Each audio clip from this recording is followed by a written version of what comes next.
Mikasa ny anatanteraka hetsika fametrahana fehezam-boninkazo ho fahatsiarovana ireo mahery fo rehetra ny ady ho amin'ny fametrahana ny démocratie ny avy ao amin'ny vondrona Front des opposants pour la libération de Madagascar ny alakamisy ho avy izao. Namory mpanao gazety tetsy Antaninarenina ary moa ity vondrona ity nentina nampahafantarana izany io tolakandro io. Lovara Manantsoa.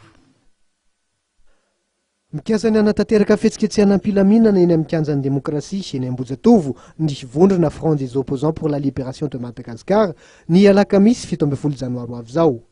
Tanjona ny ametrahana fehezam-boninkazo ho andreo mahery fo rehetra ny anjera noho ny ady amin'ny fametrahana ny démocratie. Hoy Ramatoa Ravololomanina Lalatina nandritra ny valantresako amin'ny mpanao gazety izay nitanterahany io tolakandro tetsy sy Antaninarenina. Aminay atao anatin'ny Front des opposants pour la libération de Madagascar, devoir de mémoire izany. Devoir de mémoire. Ny tantara ny tandrazatsika na tsara na ratsy na mampalahelo dia tsy fanadino fakana lesona anitsitsika diatsika antsitsika ny lalan'ingy fakana lesona ho iaho tsy fanadino.